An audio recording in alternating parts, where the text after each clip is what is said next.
오늘도 교과방송에 오신 여러분들을 환영합니다. 지난 한 주 동안 어떻게 지내셨는지요? 이제 이사야서도 불과 한 개밖에 남지 않았네요. 자, 오늘 12과 열방의 소망이라는 제목을 가지고 우리 함께 말씀을 통하여 은혜 나누는 시간을 갖도록 하겠습니다. 먼저 개역절 이사야서 60장 3절에 있는 말씀 함께 읽도록 하겠습니다. 나라들은 내 빛으로 왕들은 비치는 내 광명으로 나아오리라.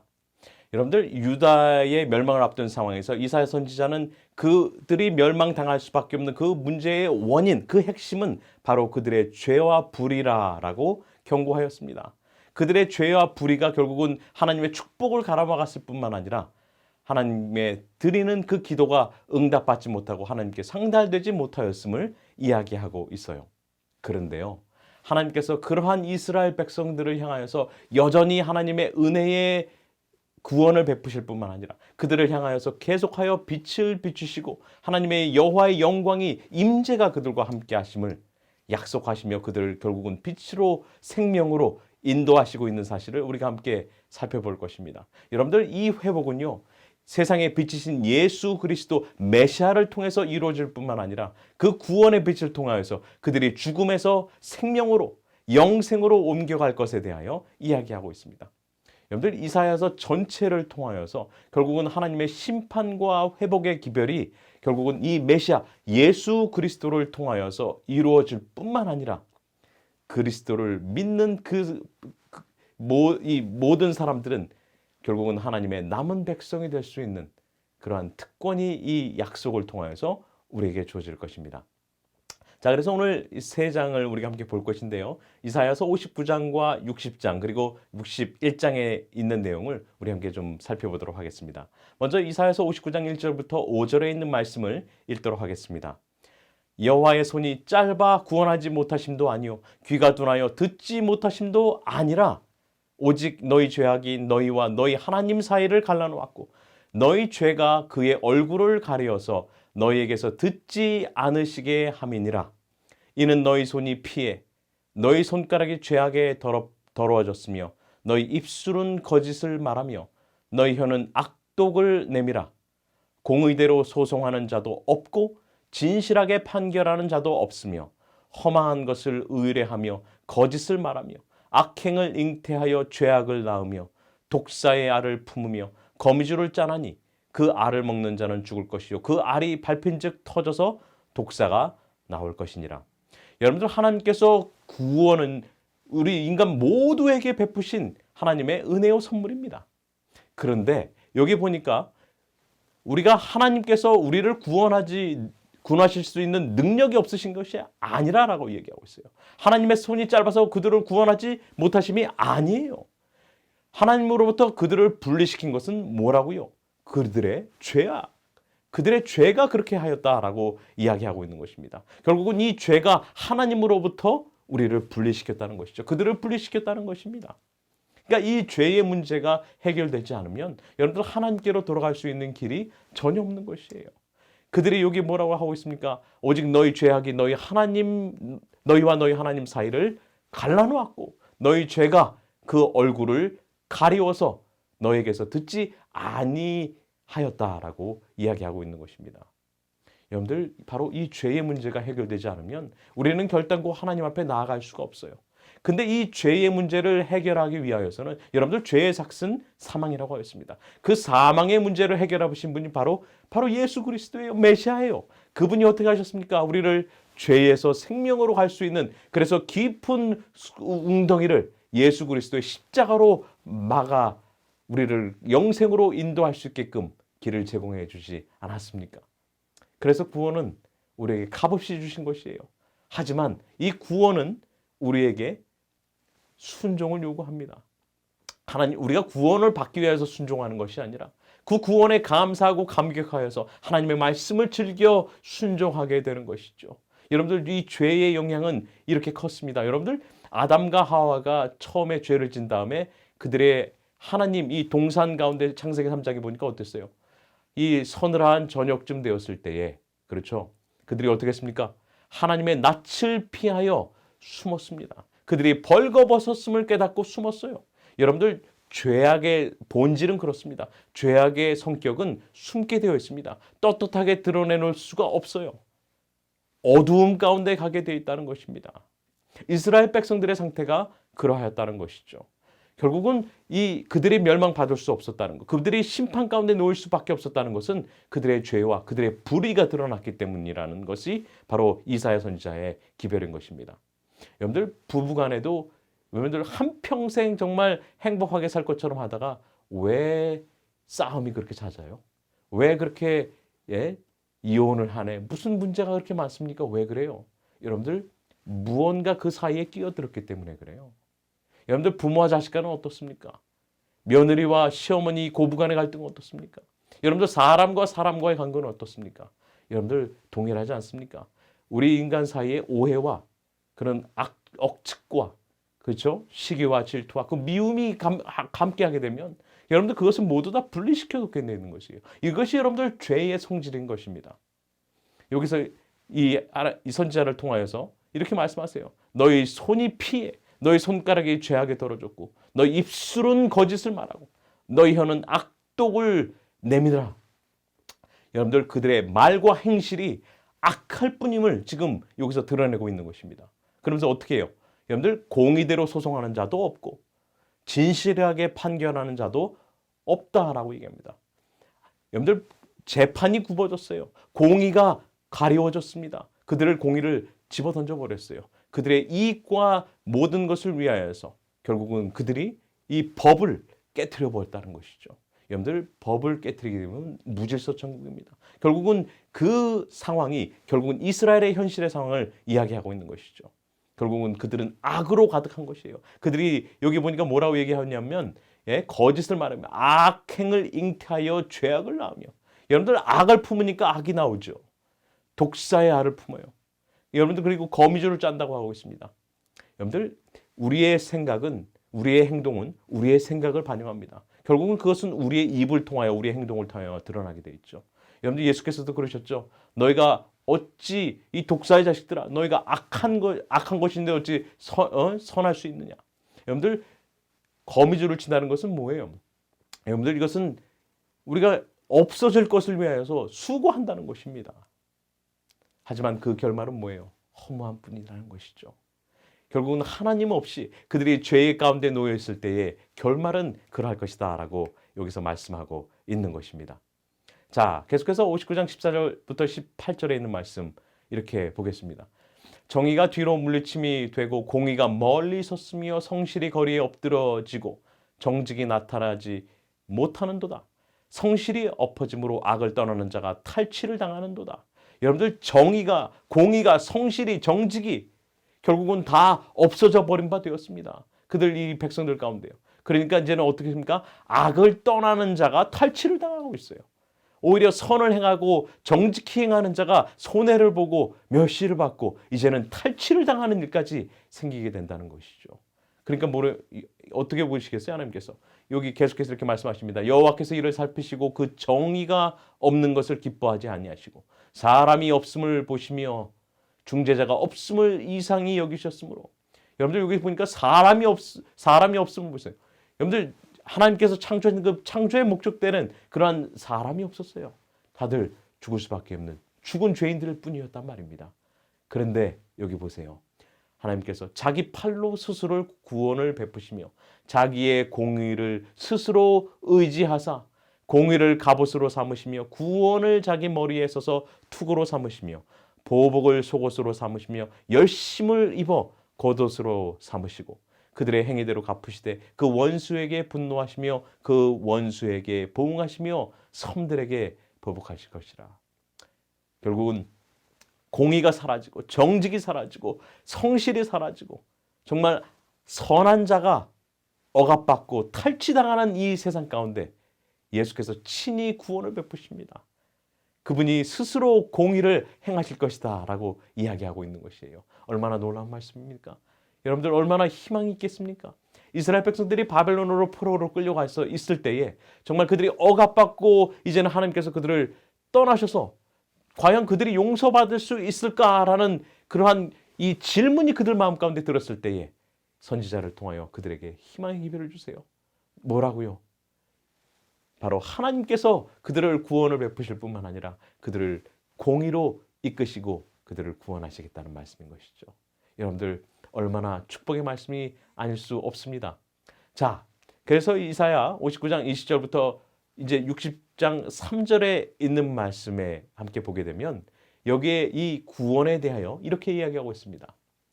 자, 구속자가 시온에 임하며 야곱의 자손 가운데서 죄가를 떠나는 자에게 임하리라. 여러분들 여기 보시면 구속자가 시온에 임하겠다 말씀하세요. 그 백성들에게 정말 희망이 없는 백성들에게 하나님께서 공의와 그렇죠? 그 구원을 약속하시는데 여기 후반부에 보니까 뭐라고 하냐면 구속자가 시온에 임하겠다 말씀하세요. 여러분들 이 구속자는 영어로는 redeemer입니다. redeemer. 그러니까 이 돈을 주고 값을 치러서 이 구원에 자유케 해주시는 거예요. 사주시는 거예요. 그러니까 구속자가 시온에 쓴다는 것은 바벨론의 포로로 끌려간 이스라엘 백성들이 다시금 그들을 본래 이 시온 예루살렘으로 지금 회복시킨다는 것이죠. 그러면서 야곱의 자손 가운데서 죄가를 떠나는 자에게 임하겠다 말씀하십니다. 결국은 구속자가 시온에 임하는데 그 조건이 뭐예요? 죄에서 떠나는 자예요. 죄의 문제가 해결되고 하나님으로부터 이 용서함을 받은 자가 그 가운데 임할 수 있다라고 얘기하고 있는 것입니다. 계속 그 말씀합니다. 여호와께서 이르시되 내가 그들과 세운 나의 언약이 이러하니 곧 내 위에 있는 나의 영과 내 입에 둔 나의 말이 이제부터 영원하도록 내 입에서와 내 후손의 입에서와 내 후손의 후손의 입에서 떠나지 아니하리라 하시니라. 여호와의 말씀이니라. 자, 그렇게 말씀하시면서 이 결국은 하나님께서 이 그들과 세운 언약을 통하여서 하나님께서 그 말을 분명하게 이루실 것을 말씀하고 있는 것입니다. 그러면서 그거에 대한 것으로 이제 60장 1절부터 이렇게 말씀하고 있는 것이에요. 그래서 일어나라 빛을 발하라. 이는 내 빛이 이를 얻고 여호와의 영광이 내 위에 임하였음이니라. 보라 어둠이 땅을 덮을 것이며 캄캄함이 만민을 가리려니와 오직 여호와께서 내 위에 임하실 것이며 그의 영광이 내 위에 나타나리니 나라들은 내 빛으로 왕들은 비치는 내 광명으로 나으리라. 여러분들 구원은요 빛이 많은 것입니다. 그래서 어두운 데서 불러내어 기이한 빛으로 인도하심을 받는 것이 바로 구원이에요. 여기 보니까 뭐라고 얘기하고 있어요? 그래서 어떻게 하라고요? 여러분들 구속자가 시온에 계시고 죄가를 떠나는 자에게 임할 텐데 어떻게 합니까? 그것이 우리의 힘이 아니에요. 하나님께서 언약 맺으셨기 때문에 그 약속을 이행하시는 다는 것이죠. 그래서 어떻게 하라고요? 일어나라고요. 여러분들 일어나기 전에는 그럼 상태는 뭐예요? 그들이 앉아 있다는 것입니다. 결국은 그 자리에서 일어나야 된다는 것이에요. 여러분들 우리는 그냥 주저앉을 수가 없습니다. 일어나야 돼요. 빛을 발하라. 바로 우리가 빛을 받아야지 빛을 발할 수 있는 것이죠. 왜 어떻게 빛을 발해요? 여기 보니까 이는 내 빛이 이를 얻고 여호와의 영광이 내 위에 임하였습니다. 여러분들 하나님의 영광, 여호와의 영광이 그들 가운데 그분의 임재가 그들 가운데 임하였기 때문에 그들로 빛을 발하라라고 말씀하시는 것이죠. 여러분들 이 세상의 본질은 어둠입니다. 하나님께서 이 세상을 창조하실 때 창세기 보게 되면 하나님께서 어떻게 하셨어요? 창세기 1장에 보면 어떻게 합니까? 흑암이 깊음 위에 있을 때 하나님께서 뭐라고 말씀하세요? 빛이 있으라 하심에 빛이 있었습니다. 여러분들 빛은 바로 이 말씀으로 창조되는 그 창조의 능력을 통하여 어두움을 쫓아내고 그리고 그곳에 진리가 선포되는 것을 이야기하고 있는 것이에요. 여러분들 이 세상 가운데 하나님의 말씀이 선포되어야 됨을 이렇게 설명하고 있는 것입니다. 그럼 뭐라고 해요? 보라 어둠이 땅을 덮을 것이며 캄캄함이 만민을 가리려니와 오직 여호와께서 내 위에 임할 것이며 다시 한번 하나님에 대한 이 임재의 약속이 이곳에 주어지고 있지 않습니까? 그 빛을 우리가 발해야 되지 않겠습니까? 여러분들 요한복음 8장 12절에 예수님께서 뭐라고 하셨어요? 나는 세상의 빛이니 나를 따르는 자는 어두움에 다니지 아니하고 어디로요? 생명의 빛을 얻으리라라고 말씀하셨어요. 그러니까 예수 그리스도가 내게 있지 않으면 결단코 우리는 빛을 비출 수 없단 말이에요. 우리가 그렇기 때문에 예수님을 우리의 삶 가운데 모셔야 됩니다. 날마다의 삶 가운데 우리가 예수님을 모시지 않으면 우리는 빛을 발할 수 없다는 것이에요. 그럴 때 어떻게 됩니까? 어떤 일이 있어요? 나라들은 내 빛으로 왕들은 비치는 내 광명으로 나오리라. 많은 주변의 사람들이 우리를 향하여 다가올 것이에요. 여러분들 놀랍지 않습니까? 아브라함에게 여러분들 아브라함과 맺은 주신 언약이 뭐예요? 너를 통하여 모든 사람들이 복을 받을 것이다 라고 말씀하셨던 것처럼 예수 그리스도를 통하여 모든 사람들이 구원에 이룰 수 있다는 것이 바로 언약 아닙니까? 여러분들 예수께 나오면 우리의 죄를 버리고 주님께 나오면 주님께서 우리를 구원해 주시겠다. 하나님의 언약으로 약속으로 우리에게 말씀하고 있는 것입니다. 오늘 이 아침 우리가 주님께 나갈 때에 우리가 있는 그대로 주님께 손들고 나가면 주님께서 우리의 모든 불의와 죄를 용서해 주실 것입니다. 그러할 때에 우리 가운데 기쁨이 있을 뿐만 아니라 주님께서 주신 그 빛을 온 세상에 발할 수 있는 그러한 사명을 우리가 감당할 수 있다는 것이에요. 바로 그것이 이스라엘 백성들이 빛을 전하는 사명이 그들에게 주어졌던 것처럼 우리에게도 주어졌다는 것입니다. 이스라엘의 그 의무를 저버렸을 때 하나님의 심판이 임했던 것처럼 여러분들 오늘 우리에게도 적용될 수 있다는 것이에요. 빛을 전하는 것은 이 우리의 삶의 의무요, 우리의 본분이자 우리의 사명이다라는 것이죠. 여러분들 하나님께서 나를 택하시고 우리를 구원의 통로로 사용하신다는 사실은 그것은 놀라운 특권이에요. 얼마나 놀라운 기적입니까? 나 같은 죄인도 주님께서 살리시고 나를 구원해 주신다는 것. 여러분들 같은 사람들도 구원해 주신다는 거 얼마나 놀라운 하나님의 특권이자 기적입니까? 여러분들 그 특권은요, 바로 영원한 빛 대신 하나님께서 사람들을 어둠에서 빛으로 이끄시는 것입니다. 그래서 오늘 나에게 일어나 빛을 발하라라고 명령하시는 것이에요. 근데 그것은 나뿐만 아니라 누구요? 나와 접촉하는 모든 사람들에게 이 빛을 비춰야 되는데 그 빛이 뭡니까? 그 빛은 치유의 빛입니다. 그 빛은 생명의 빛입니다. 그 빛은 구원의 빛으로 비춰야 된다는 것이죠. 오늘 우리의 삶이 이러한 빛으로 비추기를 간절히 바랍니다. 자, 그래서 이제 이사야 61장을 가게 되면 이런 말씀이 있습니다. 1절과 2절에 보면 주 여호와의 영이 내게 내리셨으니 이는 여호와께서 내게 기름을 부으사. 여러분들 여호와의 영이 이제 누구에게 임하게 되는 거예요? 여기 보니까 내게 임하게 되는데 그 여호와께서 내게 기름을 부으세요. 여러분들 이것은요, 이 기름 부으는 사건은 이 특별히 구별할 때에 제사장들이나 왕들이나 선지자를 구별할 때에 기름을 부었습니다. 근데 지금 여기서 말하는 기름 부음은 그 기름 부음이 아니에요. 이것은 바로 예수 그리스도 메시아, 여러분들 마시아, 이것이 바로 기름 부음 받은 자라는 뜻이에요. 여호와 영이 누구에게 기름 부어지는 것이에요? 이것이 바로 예수 그리스도에게 부어지는 것을 예언하고 있는 것입니다. 자, 그 예수님이 기름 부음 받을 때 어떤 일이 있습니까? 가난한 자에게 아름다운 소식을 전하게 하려 하십니다. 가난한 자에게 무슨 소식을 전해요? 복음을 전하세요. 나를 보내사 마음이 상한 자를 고치며 포로된 자에게 자유를, 갇힌 자에게 노임을 선포하며. 여러분들 이것이 이사야 42장에 있는 종의 노래 가운데 나왔던 이야기겠죠? 그 다음에 여호와의 은혜의 해와 우리 하나님의 보복의 날을 선포하여 모든 슬픈 자를 위로하되. 여러분들 이 예수 그리스도의 영이 이것이 성령님이 예수 그리스도에 위하면서 이 기름 부음 받는 사건이 언제입니까? 예수 그리스도께서 침례 받으셔서 요단강에서 올라오실 때에 비둘기 같은 성령이 그에게 임하였다라고 하지 않습니까?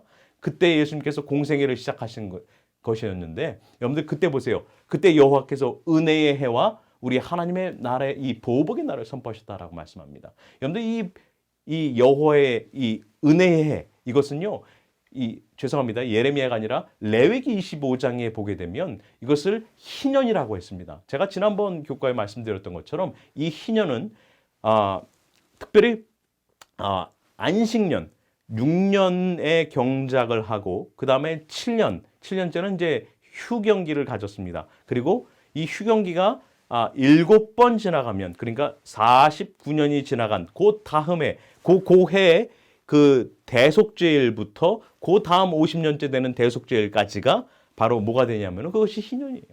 여러분들 이 희년에는, 자, 제가 다시 한번 이 절기를 말씀드렸습니다. 이 유대인에게는 가을에 나오는 이 티시리라는 이 달의 절기가 있는데 그것이 1일, 10일, 15일에 있었습니다. 1일 날은 나팔절이고요. 그래서 제사장이 나팔을, 이 양각 나팔을 뚜 하고 분다고 말씀드렸습니다. 그러면 그 10일 뒤에는 대속죄일이 있었습니다. 그러니까 이 나팔을 부는 사건은 뭐예요? 그것은 그들의 죄를 회개하고 그들의 모든 죄가들이 하나님 앞에 용서함 받아야 되는 것을 이야기하고 있습니다. 그러면 이 대속죄의 날은 뭡니까? 그들이 금식하며 자기의 마음을 통회하며 그들의 죄로부터 온전히 깨끗함을 받는 이 죄의 도말의 경험이 있는 것이 바로 이 대속죄일이에요. 그래서 이 10일간의 기간 동안에 그들의 죄가 회개하고 용서함을 받았을 때에 그들이 15일 날, 5일 뒤에 뭐가 있습니까? 장막절 또는 초막절, 그들의 기쁨으로 그들 가운데 축제가 벌어지는 것입니다. 구원의 기쁨을 함께 누리는 것이에요. 여러분들, 이것이 바로 이 이사야서 58장과 61장과 그 다음에 65장에 나오는 내용을 아주 상징적으로 보여주는 것이에요. 그러니까 이사야서 61장은 바로 희년, 이 49년 이 대속죄일부터 50년째 되는 대속죄일까지가 바로 희년이 되는 겁니다. 여러분들, 희년은 뭐예요? 억압받던 자가 자유자가 됩니다. 기업을 빼앗겼던 자 아니면 기업을 어쩔 수 없이 팔았던 자가 그것을 다시 돌려받게 되는 것이에요. 모든 것이 원상복귀될 뿐만 아니라 나의 삶이 자유롭게 되는 것입니다. 이것은 예수 그리스도를 통하여서, 메시아를 통하여서 어떤 일이 벌어지는 것을 얘기하는 것이에요. 우리 가운데 진정한 회복과 진정한 죄로부터의 자유가 있을 것에 대한 바로 약속인 것입니다. 그것이 바로 여호와의 은혜의 바로 희년인 것이에요. 이것이 이 메시아를 통하여서, 예수 그리스도를 통하여서 이루어질 것인데, 여러분들 참 놀랍게도요, 예수님께서 침례 받으신 그 해가 AD 27년 가을이었습니다. 근데 그 때가 바로 무슨 때였냐면은 그 해가 바로 희년이었어요. 바로 예수님께서 침례 받고 올라오신 때가 바로 정확히 그 해가 희년이었단 말이에요. 그러니까 예수님께서 이 말씀을 선포하시는 장면이 이 누가복음 4장 18절부터 20절에 보면 이렇게 나오고 있습니다. 예수님께서 이제 이 공생애를 시작하시면서 성전에서 이사야의 말씀을 읽으면서 이렇게 말씀하세요. 주의 성령이 내게 임하셨으니 이는 가난한 자에게 복음을 전하게 하시려고 내게 기름을 부으시고 나를 보내사 포로된 자에게 자유를, 눈먼 자에게 다시 보게 함을 전파하며 눌린 자를 자유롭게 하고 주의 은혜의 해를 전파하게 하려 하심이라 하였더라. 책을 덮어 그 맡은 자에게 주시고 앉으시니 회당에 있는 자들이 다 주목하여 보더라. 이에 예수께서 그들에게 말씀하시되 이 글이 오늘 너희 귀에 응하였느니라 하시니, 예수님께서 이 말씀을 하시면서 결국 정확히 이사야서 61장에 있는 내용을 그대로 말씀 인용하신 것을 우리가 보게 됩니다. 여러분들, 여기에 보게 되면 이것을 이 뭐라고 얘기하면, 여러분들 이것이 바로 고엘이에요. 고엘. 이 구속자, 이 리디머라는 그 단어인데요. 여기 보면 그것을 하는 것이 누구예요? 예수 그리스도께서요. 예수 그리스도예요. 여러분들이 이 물러주시는 거예요. 되찾아 주시는 거예요. 이 바로 이 희년의 성격 그대로 나오고 있거든요. 그것을 구속하다라는 의미를 가지고 있습니다. 사실 이 단어가 가장 많이 사용된 것이 바로 룻기죠. 여러분들 이 룻과 보아스의 이야기 잘 아시죠? 그것을, 이 보아스는 결국은 예수 그리스도를 예표하고 상징하지 않습니까? 예수 그리스도께서 죄에 팔린 우리를 예수의 피로 사셔서 우리를 당신의 아내로 삼아주시겠다는, 그리고 우리하여 자유케 해주시겠다는 그런 놀라운 약속이 아닐 수 없는 것입니다. 자, 61장 근데 2절에 보게 되면 두 가지의 성격이 나옵니다. 예수님께서 여호와의 은혜의 해와 그것을 먼저 선포하시고, 두 번째로는 우리 하나님의 보복의 날을 선포하신다라고 말씀하셨어요. 자, 그럼 여호와의 은혜의 해는 초림 때 예수 그리스도의 침례를 통하여서 그러한 말씀이, 여러분들 예수님께서 팔복을 통하여서 말씀하셨죠. 예? 가난한 자에게 복음을 전하셨어요. 심령이 가난한 자는 복이 있나니 천국이 저희 것이며, 애통하는 자는 복이 있나니 저희가 위로를 받을 것이며, 그렇죠? 온유한 자는 땅을 기업을 받을 것이며, 이렇게 쭉 말씀하시면서 예수께서 이 공생의 사역을 시작하시지 않았습니까? 자, 근데 여기 보니까 예수님께서 사실은 이 은혜의 해를 선포하셨지만은 보복의 날을 선포하시지는 아직 않았어요. 여러분들, 그것은 하나님은 이 자비와 은혜로 죄인에게 용서와 구원을 베푸시는 것을 이야기합니다. 그런데 그와 동시에 하나님께서는 그분의 공의를 베푸시는 분으로 이 성령을 거절하고 예수 그리스도를 멸시하는 자들에게는 하나님께서 보복하신다, 심판하시겠다라는 말씀이 있게 되는 것이에요. 하나님께서는 모든 죄악에 잔이 차게 될 때에 하나님께서 그들을 분명하게 심판하실 것입니다. 여러분들, 그래서 예수 그리스도의 초림은 은혜의 해를 선포하는 것이었다면 그분의 재림은 하나님의 보복의 날, 심판의 날이 될 것이다 라고 우리에게 이야기해 주는 것이죠. 자, 그래서 이 믿음과 희망 33페이지에는 이것에 대해 이렇게 설명하고 있습니다. 하나님의 보복의 날, 맹렬한 그분의 진노의 날이 다가온다. 누가 주께서 오시는 날을 견딜 수 있으리요. 사람들은 성령의 역사에 대하여 그들의 마음을 완고하게 했다. 그러나 그분의 분노의 화살은 신념의 화살이 뚫을 수 없었던 곳을 관통할 것이다. 하나님이 죄인을 처벌하시기 위해 일어나실 날이 멀지 않았다. 그날에 그 거짓 목자가 범법자를 보호해 줄 수 있겠는가? 수많은 사람들과 함께 불순종의 길을 간 그가 용서받을 수 있겠는가? 인기나 숫자가 과연 사람들을 무죄로 만들 수 있겠는가? 이것들은 부주의하고 무관심한 자들이 스스로 깊이 숙고하고 해결해야 할 문제라라고 이야기하고 있는 것이죠.